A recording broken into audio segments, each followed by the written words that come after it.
So, about a week ago, the official Twitter account for the State of Israel, at Israel, which, by the way, the fact that a country has its own social media platforms to speak on behalf of that country is bizarre to me.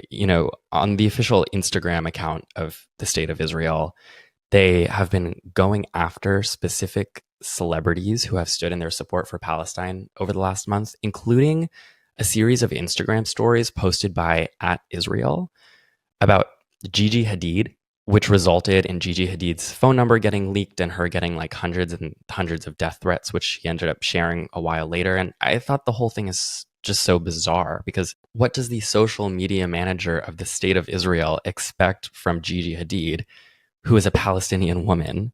But anyway, the official Twitter account for the State of Israel, at Israel, posted two photos earlier this week with the caption, "The first ever pride flag raised in Gaza." And I'm going to describe to you the two photos. So the first one is an IDF soldier. IDF is the Israeli Defense Force. It's the Israeli military. It's a male white IDF soldier standing in front of this huge tank and holding what is both an Israeli flag and a pride flag. And then the other photo is this same soldier standing in what is presumably Gazan rubble after an airstrike that Israel administered onto Gaza, holding a rainbow pride flag that is written on in black marker and says, "In the name of love." These two images circulated the internet really quickly with an intense response. The kind of Zionist social media activist Eve Barlow posted them on her Instagram with the caption, "For the first time in history, pride flags flew in Gaza today. The IDF is bringing democracy to the Palestinian people. My condolences to all the queers for free Palestine. You're losing." Over the last month, like so many people, I've had a lot of really strong emotions about everything that's happening in Gaza. And the emotional reaction that these images of an IDF soldier holding a pride flag over rubble in a recently bombed Gaza really just brought something out of me that I did not recognize in myself, namely confusion. I'm thinking, how can you bring pride to a place by decimating it? How can Palestinians have democracy, according to Eve Barlow, if they're dead? And as a gay person and as a Jew, I was just wondering, like, was this meant to be a win for people like me? For any gay person? To use the pride flag, something that was born out of oppression to celebrate the visibility of a community that was systematically made invisible, to use it in the context of war, of conquest, of bombing homes and flattening communities and hospitals, of thousands of dead Palestinian children. Over the last month, I've had so many people from my personal life, people who I grew up with, people who have never once reached out to me to express concern about the state of queer rights or, the free fall of trans rights in this country over the last 2 years, have been reaching out to me to remind me that, hey, you would be murdered if you went to Gaza as a gay person. And it's just weird because I live in the US, and here in the US, over 500 anti-LGBTQ bills have been introduced in legislatures since the start of this year. You have trans people in Florida who are starting Kickstarter campaigns so they can flee their home state because it's not safe to be trans there anymore.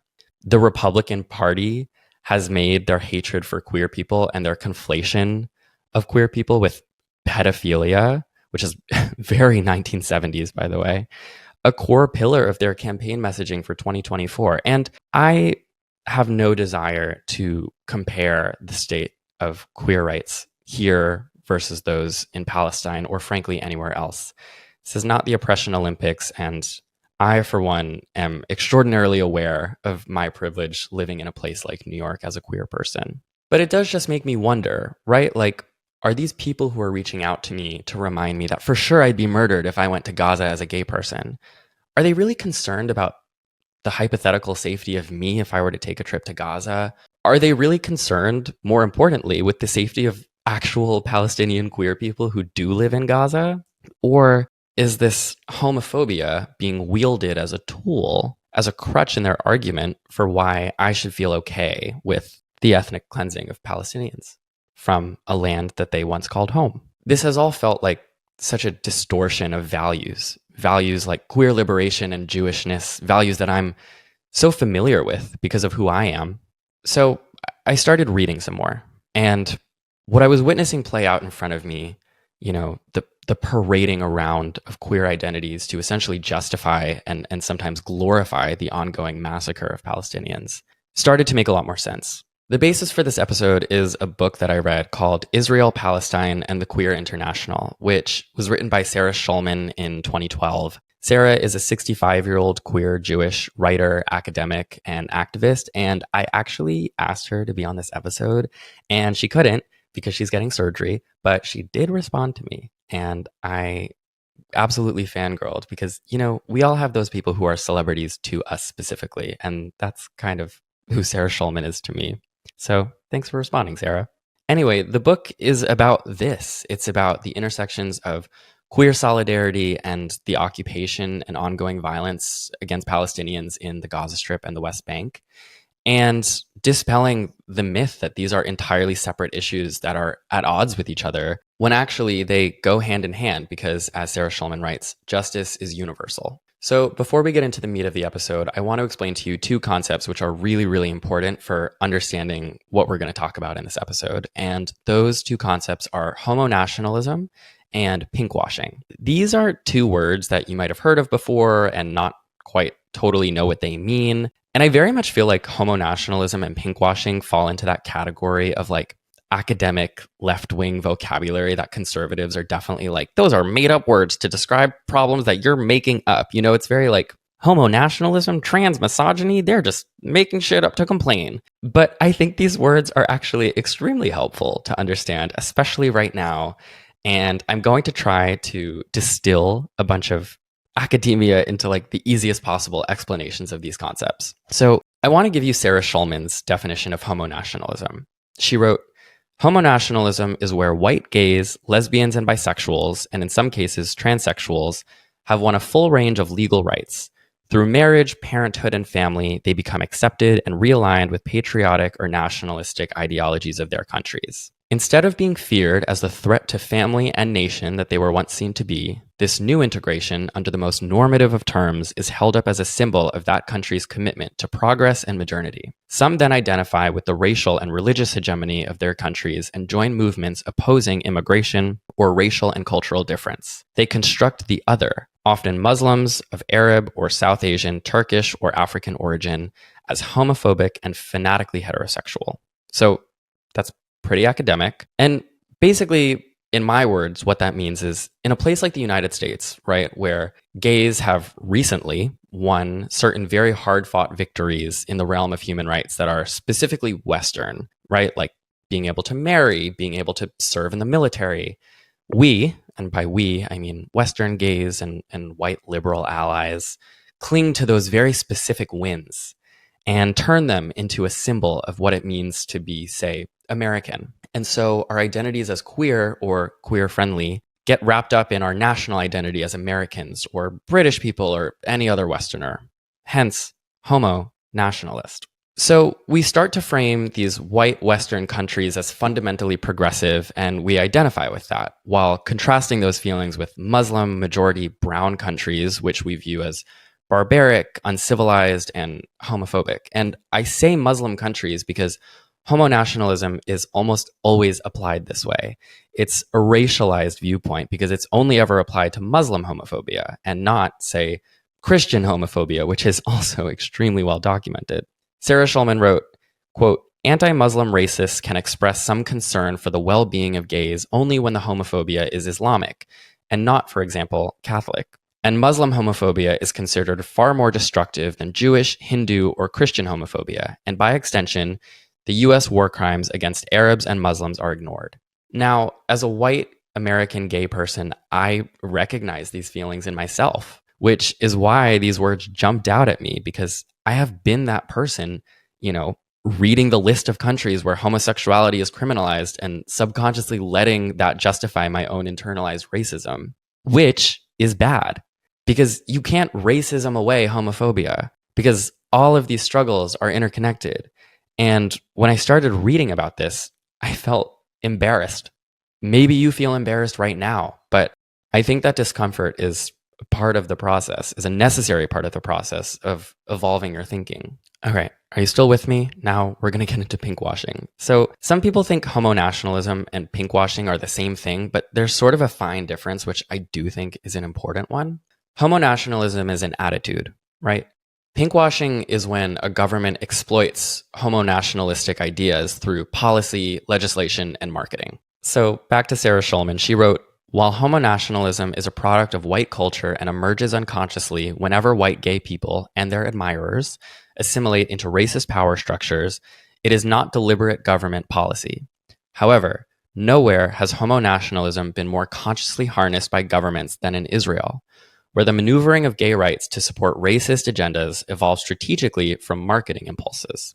So essentially, pinkwashing is when governments are like, hey, we can exploit the homo nationalist ideas that our citizens have and turn that into legislation that projects onto the world a modern, civilized, gay-friendly view of our country that may be true to an extent, but that also might aid in covering up these otherwise very flagrant and obvious human rights abuses that we're committing.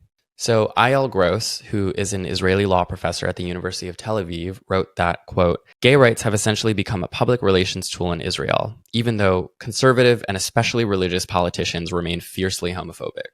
And so you might be asking, like, doesn't the United States do that too? And back to Sarah Schulman for a second, she would say yes.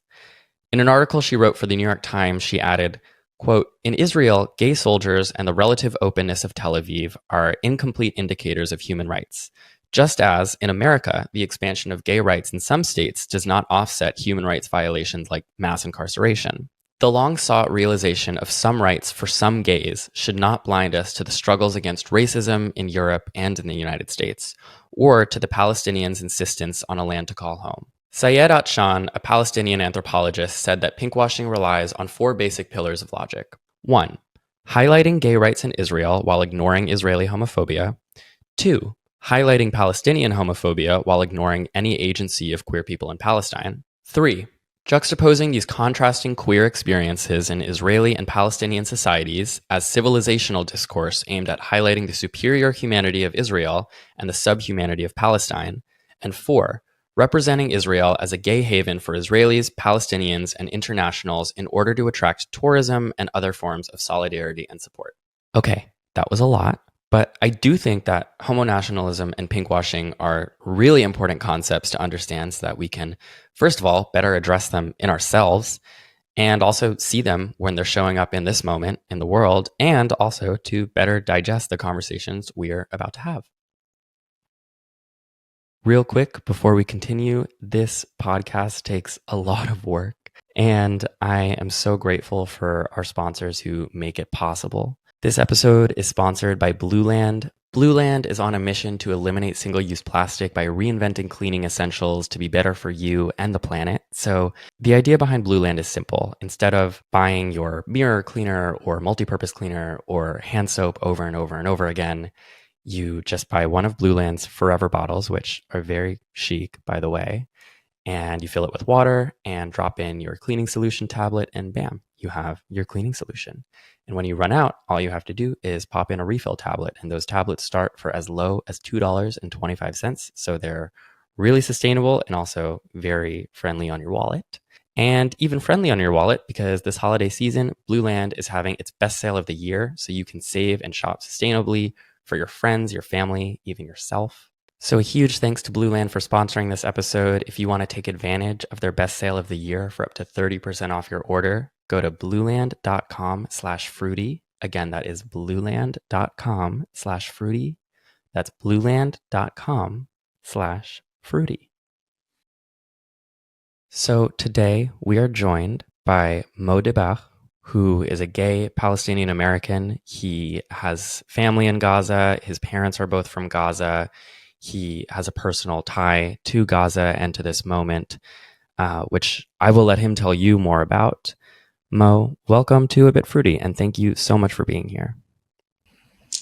Thanks for having me, Matt. Of course. So where were you born and raised? So I was actually born and raised in New York. out in Bay Ridge. It's a huge Muslim and Arab community. My mom had just moved to New York to have an arranged marriage with my dad from Gaza herself. She'd only been in the country about 6 months. And both of your parents are from Gaza? Yeah, so my dad moved over here after he went to college in Turkey. So in his mid-20s or so. And my mom moved over when she was 19. She was the first of her family to ever go to the US. It was her first time being on an airplane.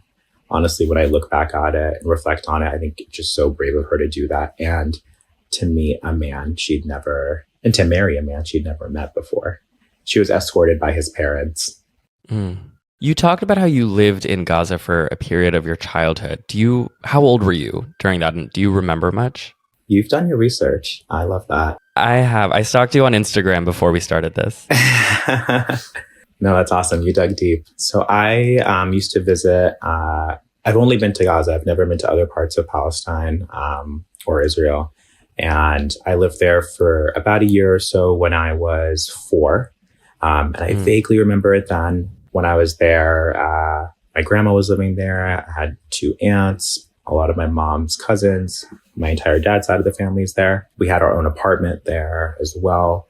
We were just surrounded by a lot of family. But even back then, it's kind of like the ongoing situation that Palestinians in Gaza have always faced. So electricity being out some days or for a few hours out of the day.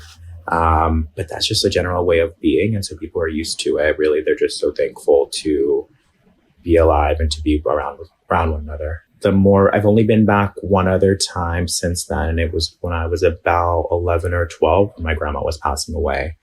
And that was really challenging because we have to, you can't get there that quickly. You have to fly into Egypt, into a rural airport, drive to the border, wait at the checkpoint, go through another checkpoint. And then it was just really tough. She passed away in her 60s and she just due to health complications. And it's just such a shame because I think the weird thing is, or the funny thing is growing up, I always thought people in their 60s were on the verge of death. I thought that meant you were old because both my grandmas died at such young ages, but it was really just due to their access to healthcare. And during that time, I'm trying to remember what year it was. I think it was around 2003. I missed it. Somehow I slept through it, but a tower was bombed while we were in town then too. I remember waking up and just the silence being really deafening in my grandma's apartment. I could tell like something was off and I just asked, I was like, hey guys, like what's up? Like, I'm really confused.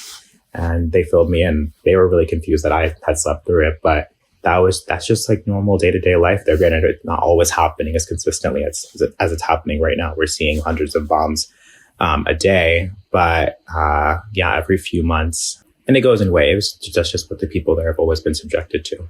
Wow.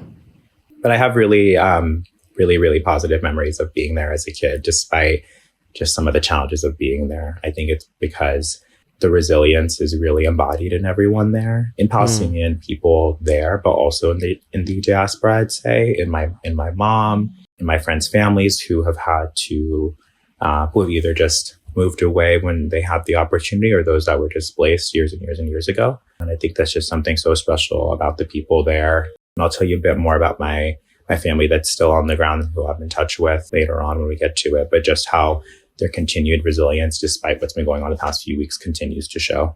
Yeah, I was actually just going to get to it. You have a large extended family living in Gaza still, right?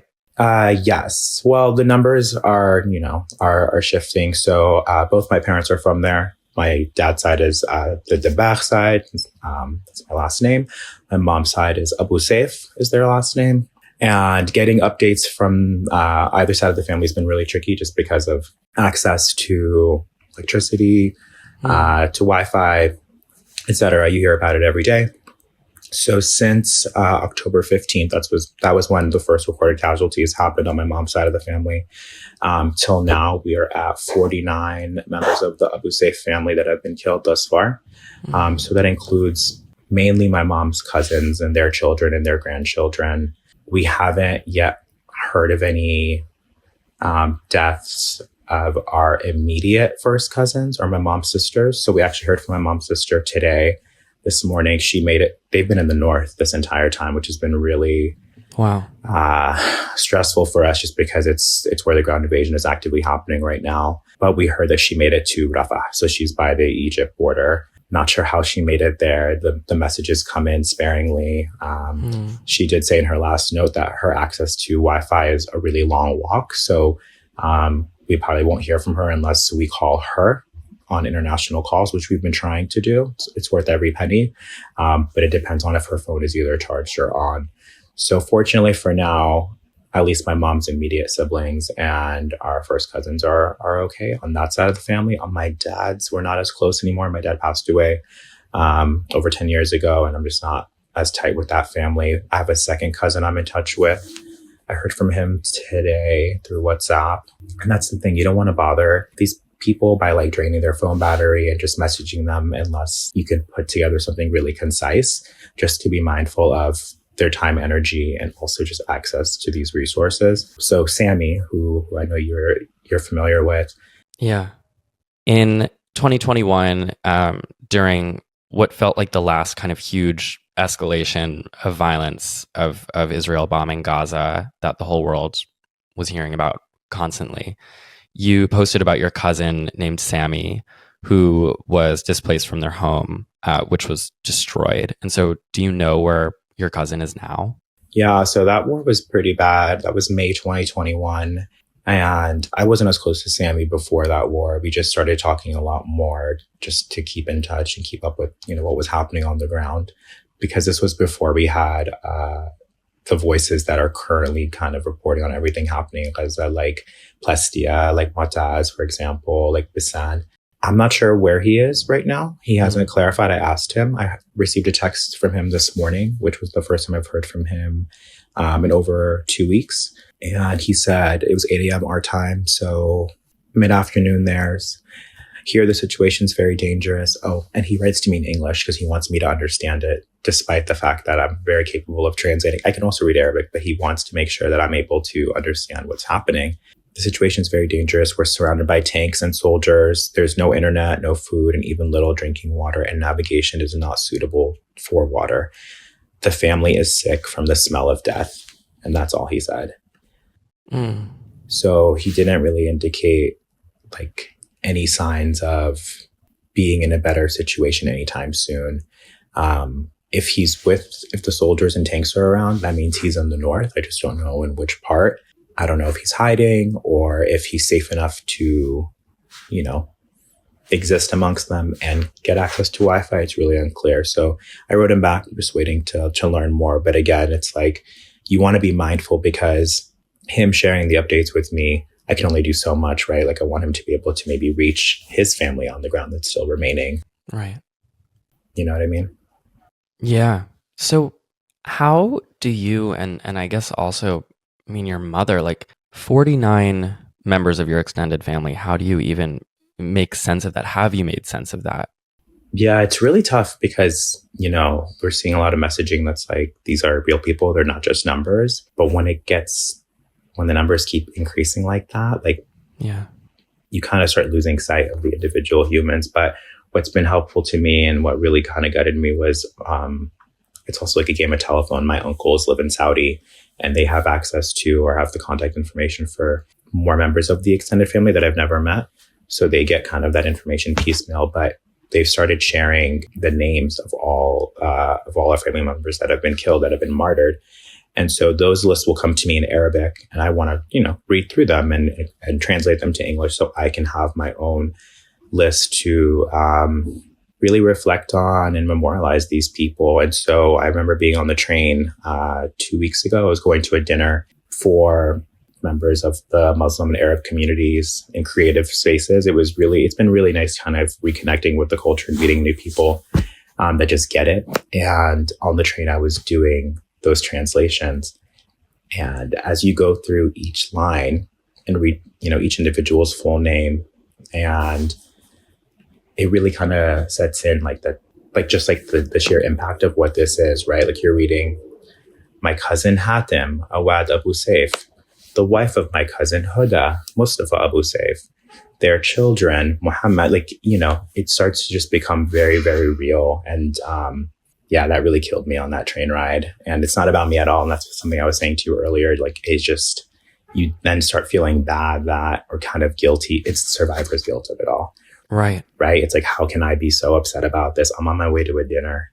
Right. And it's like, you kind of feel guilty about not the mourning aspect of it, but for feeling kind of weak and helpless over it. When Biden made those statements about, when multiple governing bodies made those statements about the lists being inaccurate because Hamas controls everything about Gaza, including the Ministry of Health, I turned to those documents that ended up being released by the Gaza Ministry of Health to look up some of these names. That was my first time getting access to any kind of documentation of these deaths before the family group chat started going off with full-on lists. And that was really, really hard to see because, again, it's not like they're more than just numbers. And that painted a very, very real picture for all of us. So in the theme of what we're talking about more specifically today, which is homo nationalism and pinkwashing and this projected idea of what gay life is like for Palestinians versus what it actually is and the context of it and all of that stuff. Like, I want to return to your cousin Sammy, who lives in Gaza, who you have a relationship with at this point. Like, presumably he knows that you're gay. Yeah, I don't really hide it on the internet. So yeah, my cousins there that I'm connected to on social, and my cousins, you know, that live in other parts of the world, mostly in the Middle East or in Turkey, all are well aware and have never expressed anything negative about it.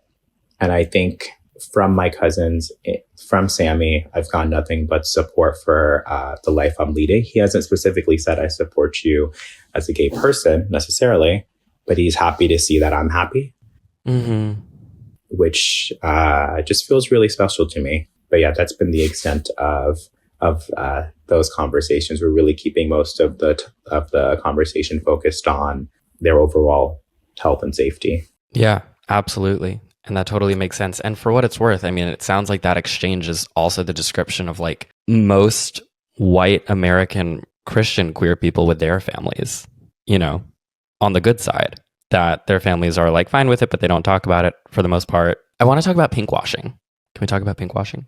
Yeah, let's do it. Let's do it. So Sarah Schulman, who is a Jewish queer writer, she wrote in the New York Times an article about pinkwashing where she describes it as a deliberate strategy to conceal the continuing violations of Palestinians' human rights behind an image of modernity signified by Israeli gay life. And so pinkwashing to me, and correct me if I'm wrong on this because you have been presumably aware of the pinkwashing that Israel does as a marketing tool for their own global image. But to me, it's like a look over there sort of thing where they assume that every kind of Western country will judge how progressive or how advanced any other country is based solely on where that country stands on gay rights, which is really interesting because then Israel can say, look, well, we have pride parades, and if that's the only measurement of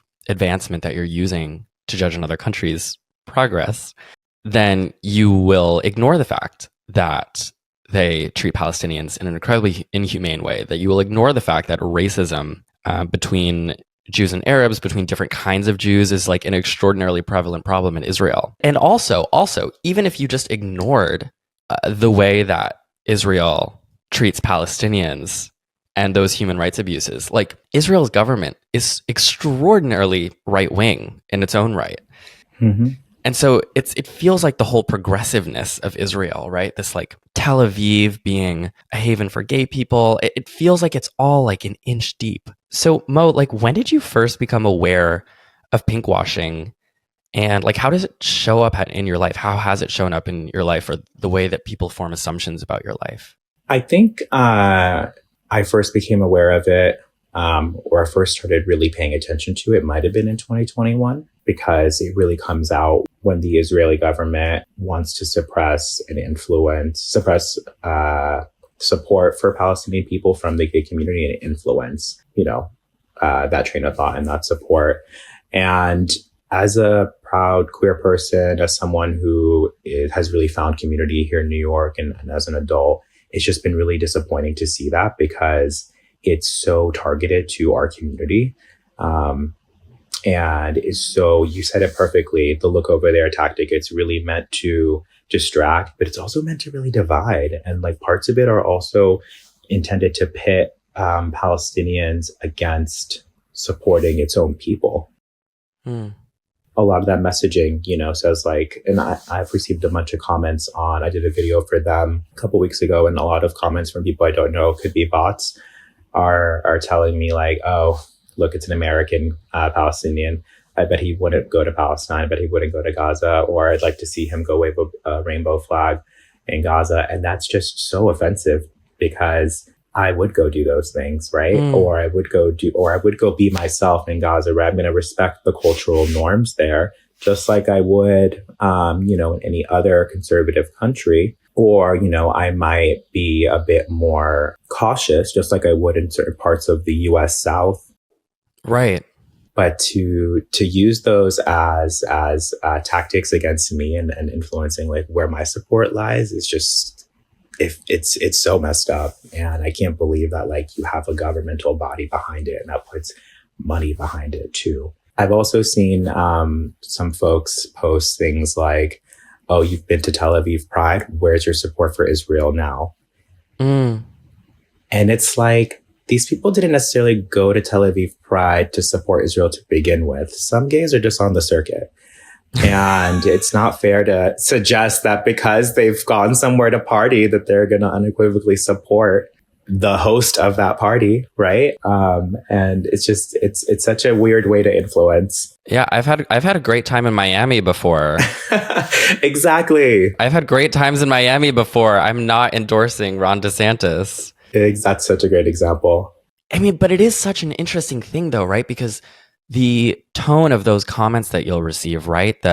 Why don't you go to Gaza and wave a flag there? Or let's see what happens if you go to Gaza. Or don't you know what happens to your type of people in Gaza? Like, not only is the tone of that like this very racialized, it's perpetuating this very racialized vision of Arabs, of Palestinians, of brown people as being like barbaric in contrast to like the cosmopolitan, sexy, progressive white Israeli. But it's using that vision as justification for like whatever's going on there, they deserve it because they look at how they treat their own people. And it's just really interesting because I have no desire to like directly compare the state of queerness and queer life and queer people in Palestine to that in the US or anywhere else, because I think a lot of times we get caught up in trying to judge different nations and different views on gay rights by a Western standard, which is really hard to apply across the board. Like in the West, we view the pinnacle of gay rights as having achieved gay marriage, but that's not what it means in a lot of places. To live freely as a queer person is not to get married. It's just crazy to me because you could very easily look at the state of queer rights in certain parts of the United States and view them rightfully as barbaric.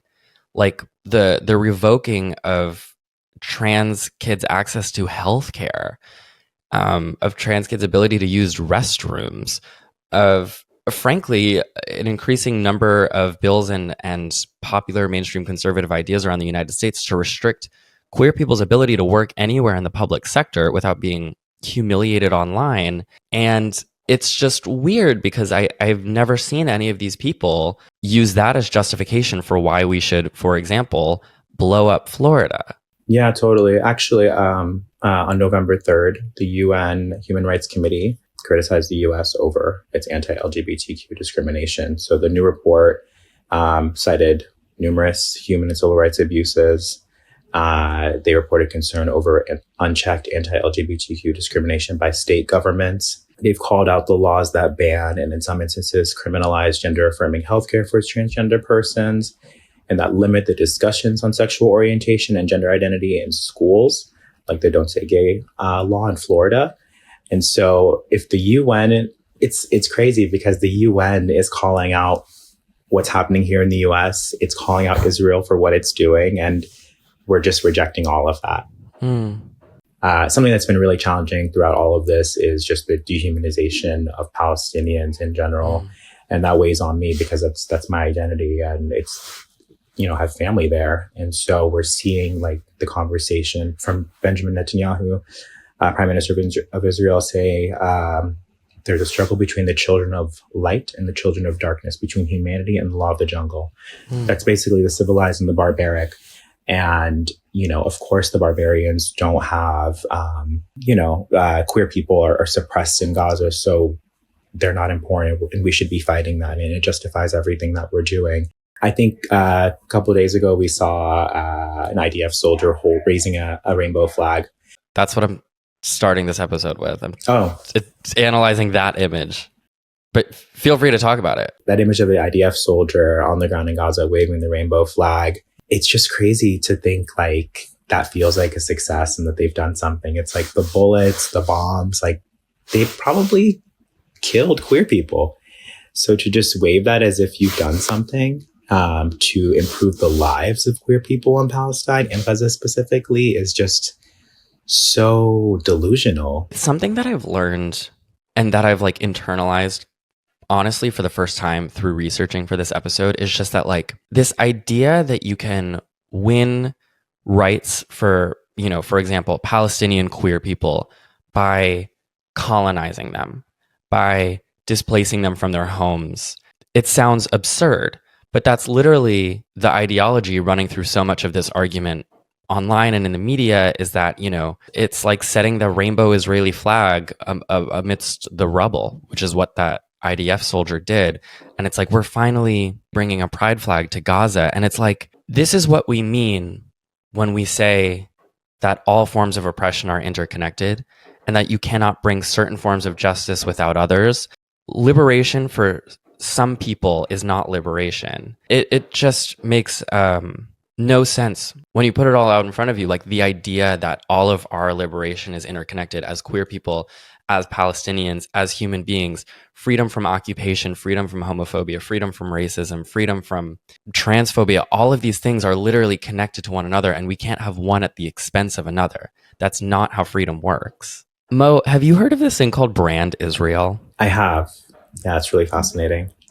Brand Israel. Okay, so for the listener who presumably doesn't know what this is, because I didn't until I started researching for this episode, this was the moment where when I learned what Brand Israel was, that I felt like I was wearing a tinfoil hat. Like I felt like a conspiracy theorist. I felt like I was like, I don't know. I felt like I was like doing like QAnon or something, that I was just like making shit up, because this sounds so bizarre and so hard to believe, but it's real and it's extremely out there. So Brand Israel is a public relations campaign.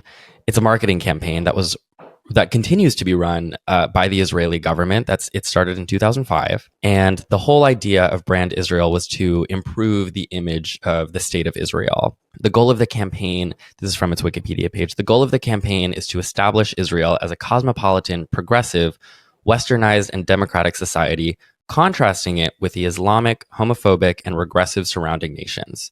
And that's really important, that it's not just about Israel being a great place, it's about contrasting it with all of its surrounding countries, chiefly Palestine, being, the opposite of everything it aspires to be. And this is an extraordinarily well-funded marketing campaign, which, by the way, it was inspired by American marketing executives who in 2003 were like, we need the image of Israel is fully associated with war and with apartheid and with ethnic cleansing. And we need to do something to get that image to be something else. And so it has had funding in the tens of millions of dollars. And I wanted to look at some images that have been produced by this kind of like grand marketing campaign, which has stretched on since 2005 through now, with you, Mo, if that's okay. Yeah, sure. So I was looking at some of these, and it's like, when you realize it's the kind of thing that when you realize you're looking at propaganda, it's just like, whoa, this is wild. In 2007, Brand Israel did a campaign in Maxim magazine, which is like a Playboy adjacent, And they basically did this very long kind of photo shoot spread story in Maxim about female soldiers of the IDF, the Israeli Defense Force, which is the Israeli military, which is, enforces the regime that oppresses Palestinians. Maxim is an American men's magazine, by the way. And the purpose of this photo shoot was to show Israel in a context that was something other than war, which is ironic because they're just showing female soldiers, but this time like in bikinis. And the headline of this spread was, quote, "They're drop dead gorgeous and can take apart an Uzi in seconds. Are the women of the Israeli Defense Forces the world's sexiest soldiers?" So I'm like, okay, what were the photos? This is one of the images. Do you want to describe what's going on here? Yeah, that is really, really wild. So they said this is an IDF soldier? Yeah, do you know specifically who that is? It's Gal Gadot. Is it Gal Gadot? It's Gal Gadot. It's Gal Gadot. I think is it Gal Gadot or Gal Gadot? I always thought it was Gadot. It really doesn't matter with her, but she's in a bikini. She's in a bikini with heels on, lying on the edge of a rooftop, and then you see the city in the background. This is so odd because it's so misogynistic too. Oh, it's Maxim, so that makes sense. But it's really odd to be talking about a country's defense forces in this way or depicting them in this way. Right. I mean, it's crazy. And there are like tons and tons of these photos. I mean, this was like a really large scale photo shoot with all of these like hot IDF soldiers. And it's absurd to look at, right? Like the absurdity is so plain and simple, but it's so dark. Separate from Brand Israel, because the state of Israel still employs the same tactics in different ways, mainly through social media, I'd say, especially their Twitter. The Taylor Swift bodyguard thing. Yes. So do you want to describe that? Yeah. So basically it's a photo of Taylor Swift at a concert and her bodyguard escorting her. And I forget the name of the bodyguard. But he was called to, go to war, called back to Israel. He was an Israeli guy. Yes. And so the tweet was basically like telling Swifties to pray for this bodyguard and how Taylor Swift will never have a bodyguard ever like him again and how hot he is. And the thing about this tweet is that it didn't name him properly. And the other thing is he wasn't even her actual like full-time bodyguard. He was just for that one specific show. Right. So it's really like sexualizing and idolizing soldiers to the general public. It's it's really, really bizarre. I've never seen anything like it. Yeah. They were like, look at this hunky, sexy Taylor Swift bodyguard. Like, Swifties, this is your call to arms to stand with Israel. And yeah, I mean, the guy wasn't even Taylor Swift's bodyguard. He was like, it was like some stadium and he was the bodyguard like at that stadium who happened to be caught in one screenshot from like a CCTV footage video where he was standing next to her. Mm-hmm.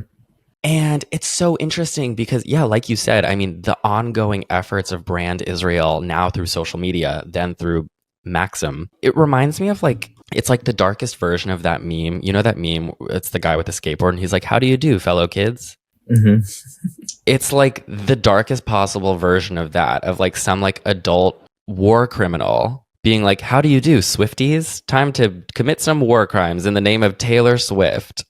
Exactly.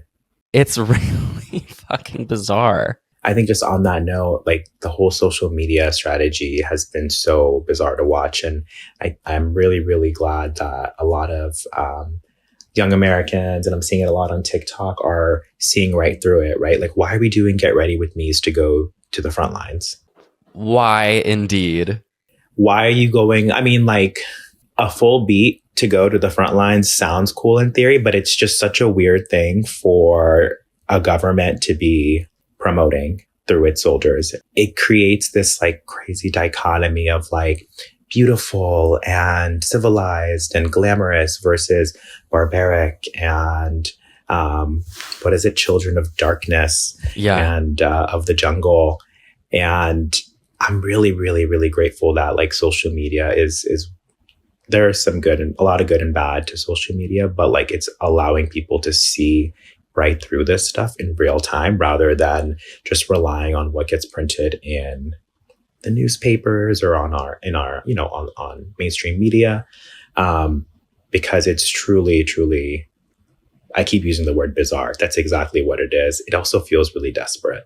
It is extremely bizarre, and it's so desperate, and it feels like their understanding of what the youths on social media want is so shallow. Like if I was the brand, like the social media manager for Brand Israel, I feel like you said, it's like they're literally doing like, get ready with me, hot soldier goes to the front lines. I think they want like Twitter savvy Gen Z people to just be like, hell yeah, she's serving to serve.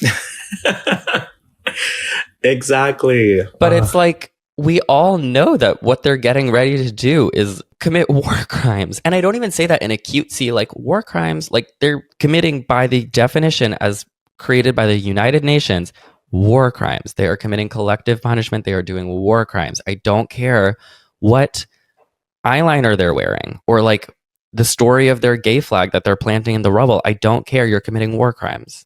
Another thing that Brand Israel did in 2010, Brand Israel launched a month-long festival in San Francisco called Out in Israel. A month long. That is crazy. Yeah, it was like a month-long kind of like tour that happened around San Francisco to promote kind of this LGBTQ friendly vision of Israel to Californians, basically. And again, the aim was to create a media narrative, an American media narrative for Israel that was less about war.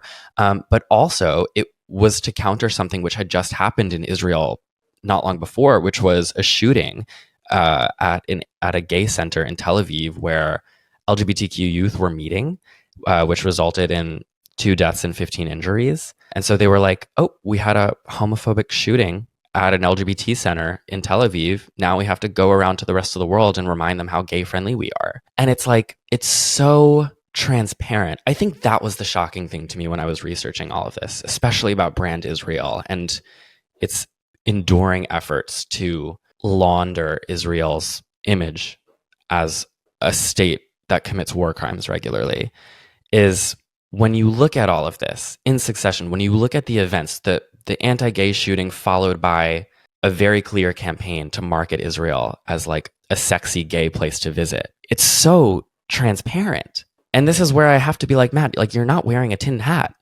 You're not going crazy. Like this is really what's happening, which is part of why I'm making this episode, because once you're aware that so much of this image of Israel as a place that we should all support because it's so progressive on human rights, allegedly, because it's so cosmopolitan, that is something that you can pay marketing executives to create for you.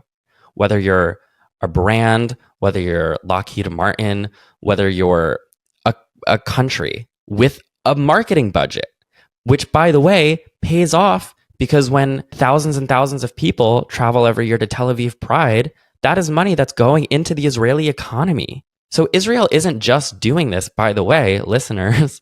Israel isn't just doing this to look and feel good on the global stage. They're seeing returns on this. This is an investment that they are seeing returns on. But it has, as you've noted, I mean, like people are more and more seeing through it, and especially with the advent of social media, and criticisms of Brand Israel and of pinkwashing in general coming to light. The tide is turning. So in 2016, the Israeli government, and we've seen this a lot with celebrities, they'll offer these celebrities vacations, basically so celebrities will post and be like, I'm at the beach in Israel, like, you know, look at this perfect utopian place. They offered trips to Leo DiCaprio, Sylvester Stallone, Mark Rylance, Cate Blanchett, Jennifer Lawrence, Matt Damon, and Kate Winslet. And the trips were valued at $55,000 each, which, you know, for these celebrities is nothing, but also it's a lot of money that they were being comped. And there was like pretty swift backlash, and none of the celebrities went, which I just thought was interesting. None. That's amazing. I didn't know that. I do think like a lot of other celebrities have gone though on these branded trips. For sure. Yeah.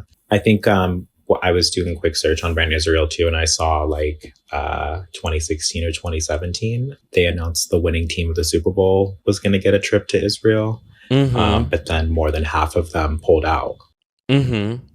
and like put out this big letter, and they had like, the support of activists like Angela Davis speak out to help influence their decision. So I think when we look at these examples, and when we look at how people are engaging now, it's important to really lead by example with and be really conscious of, even as like an everyday person, like how you're consuming, whether it's purchases you make, the movies you support, the trips you decide to go on. Like Tel Aviv Pride looks lit. Like that looks fun. Beautiful people. It's but I can't go there because I can't support that economy. I can't. If I'm going to spend all this money to fly all the way to Tel Aviv, I need to just go to Gaza. I need to find a way to get there. Like that's where my heart is. And those are the people that I need to really be spending my time with and supporting. But also like, it's hard for me to go to a place like Tel Aviv because my grandparents are from Jaffa and they were displaced, after the Nakba. They were not from Gaza originally.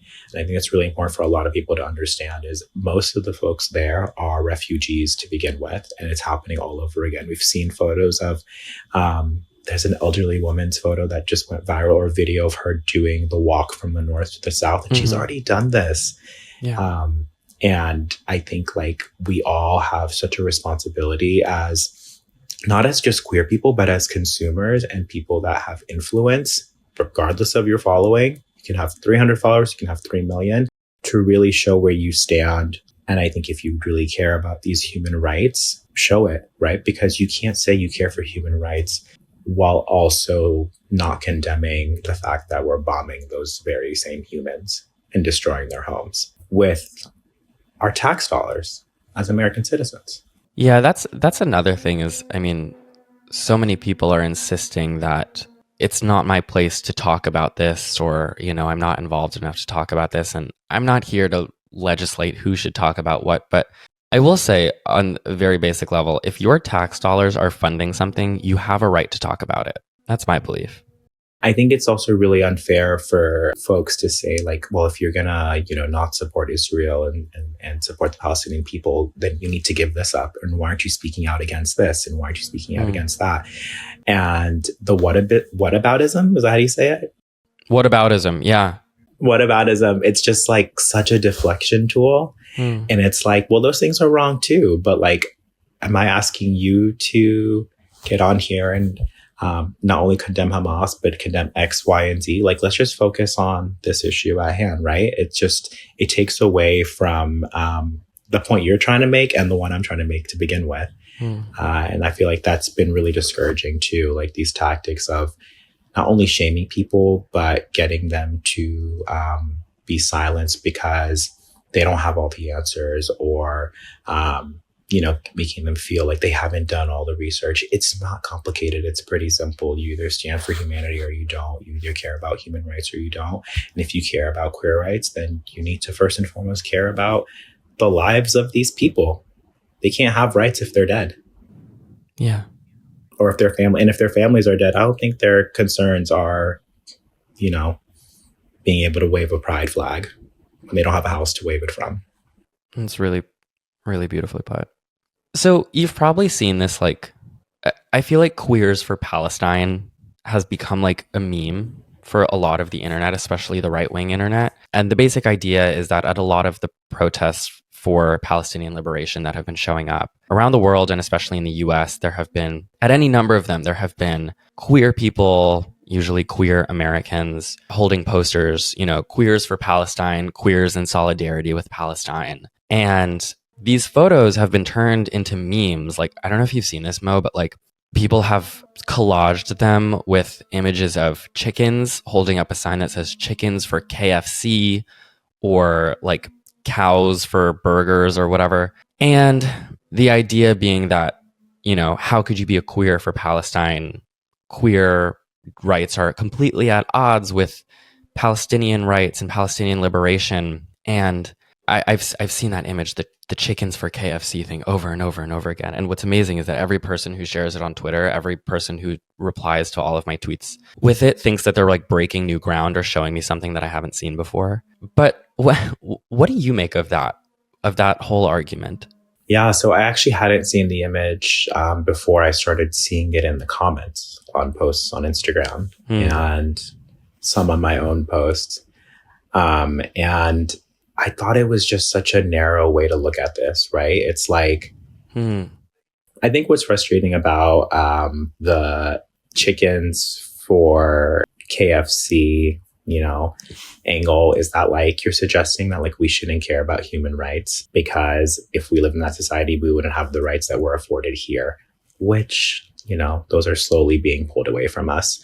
So it's really unfair that like we're being told not to care. Basically, I'm just saying like human rights at their core should matter to all of us, regardless of whether or not the rights you have to exist in the free way that you're privileged to have here in the US might not be granted.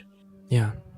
If you actually supported queer people and you cared about queer rights and liberation, you would really be advocating for human rights to begin with. So the other point I want to make is that as a queer person, you don't have to support the Palestinian people just because you're the queer part of your identity. You can support them and care for them just as fellow human beings. Yeah. You know what I mean? Like I care about various different communities that don't reflect who I am, whether it's racially, sexuality wise, political party sometimes, right? Just because we need to have more care for one another. And I think that's the root of a lot of all of these issues. There is a lot of hate and a lot of hate being spread and division. Yeah. And it just does nothing to help the situation. In fact, all it does is continue to pit groups against one another and to dehumanize one over the other. It's very colonialist. Yeah.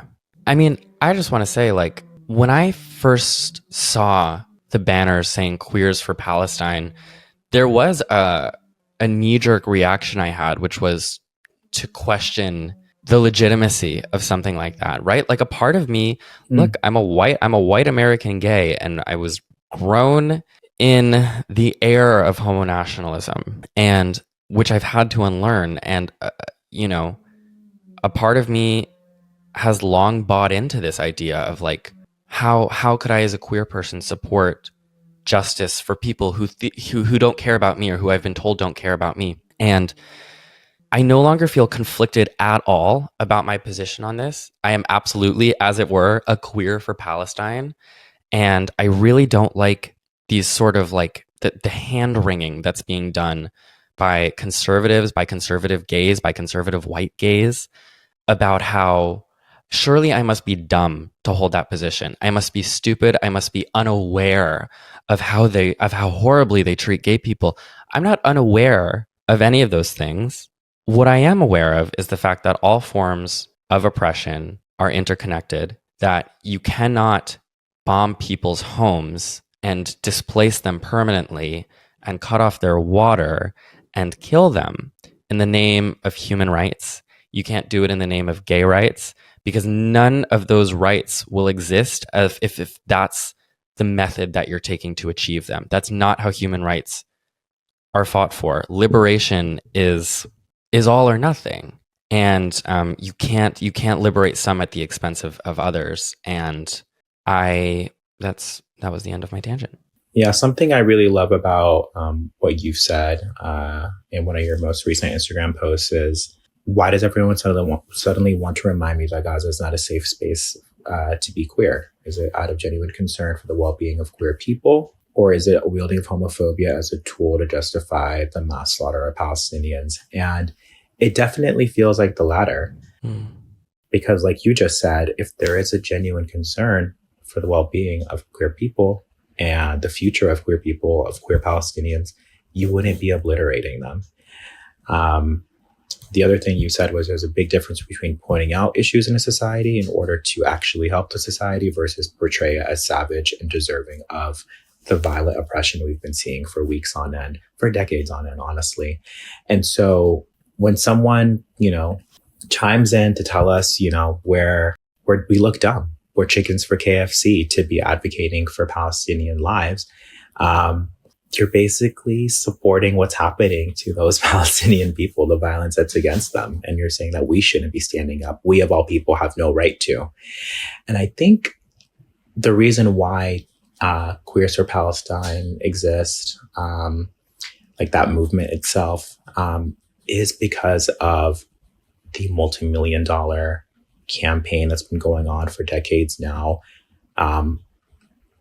to brand Israel as a haven because of the pinkwashing that's happening. That's why we have an obligation as queer people to say, like, no, you can't do this. Like not in our name, really. Like, this is, you're selling a false narrative to people that like might not have an awareness of what's actually going on. And thank God more and more people are starting to do their own research. They have access to the information, to voices on the ground. Otherwise, you really would feel that Palestinians, their lives are just unworthy because they're such a barbaric group of people that just want you dead. And that's just simply not true. Yeah. So to close out, Mo, as a queer person, as a Palestinian, as someone with family in Gaza, what do you want people, especially people in Western countries, especially people in the US, what do you want them to know about Palestine, about Palestinians? What are people getting wrong? Not all people are getting it wrong, I will say, but I think the people that still haven't called out, what the Israeli government's doing, the war crimes that are taking place every minute of every day, the over 10,000 lives that have been lost in a span of weeks. This message is for them. It's that Palestinians deserve life. We're all human. And it's not because, especially when we're talking in the context of queer liberation and Palestinian liberation, it's not because of their proximity to these colonial models of liberal humanity, right? Because they're not where we are as a society. And like I said, like what's slowly kind of being undone, all the progress we've made in this country, which really that's, if you care about queer rights, put all your might into fighting that, put all your might into combating what's going on in Florida and to countless states across the country, rather than suppressing us as a group of people saying no against what's happening to Palestinians in our name. Mm-hmm. I want to say that human rights should never be conditional, right?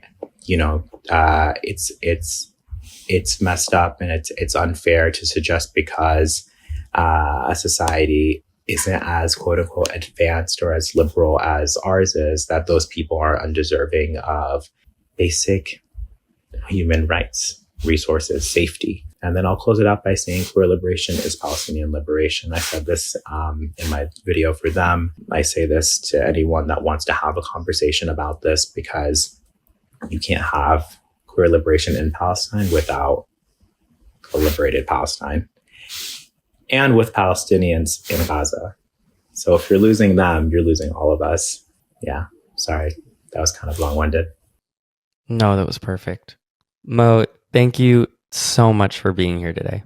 Thanks for having me. So to round out today's show, I want to read you two quick little things. The first one is a quote from an article published by Al-Cause. Al-Cause, which in Arabic means the rainbow, is a Palestinian organization working to build LGBTQ communities and promote new ideas about gender and sexual diversity in the media and in everyday Palestinian life. Bet you didn't know that such an organization existed. I didn't, but it has since 2007. Anyway, they published an article written by Haneen Makey and Jason Ritchie in 2009, where they wrote, quote, "As in most societies, homophobia is a problem in Palestinian society, but there is not some organized, widespread campaign of violence against gay and lesbian Palestinians. Of course, there are occasional acts of violence, and the social norms and mores about gender and sexuality that give rise to such violence create a climate in which many queer Palestinians cannot live their lives openly and honestly. But at the same time, there are many openly gay and lesbian Palestinians, and they are actively engaged in changing the status quo in Palestinian society by promoting respect for sexual and gender diversity." The second thing I want to read to you is a newly published statement by an Instagram account called Queers in Palestine, which is anonymously run by a group that describes themselves as workers, students, farmers, and parents who are all queer Palestinians. So here's an excerpt from their statement. "We refuse the instrumentalization of our queerness, our bodies, and the violence we face as queer people to demonize and dehumanize our communities. especially in service of imperial and genocidal acts. We refuse that Palestinian sexuality and Palestinian attitudes towards diverse sexualities become parameters for assigning humanity to any colonized society. We deserve life because we are human, with the multitude of our imperfections, and not because of our proximity to colonial modes of liberal humanity. We refuse colonial and imperialist tactics that seek to alienate us from our society and alienate our society from us on the basis of our queerness.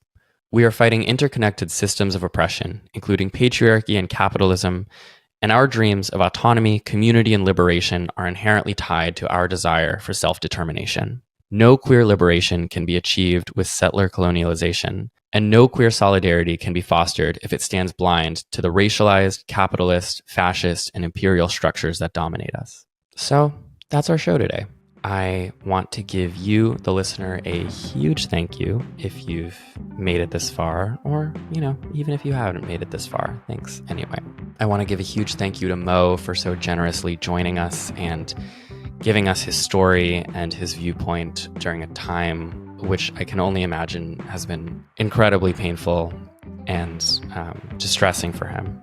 And yeah, don't be afraid to change your attitudes upon learning new information, and don't be afraid to challenge yourself. That's something that I've had to do a lot in my life in the last month, and don't be afraid to stand in your truth if you know that you're doing the right thing.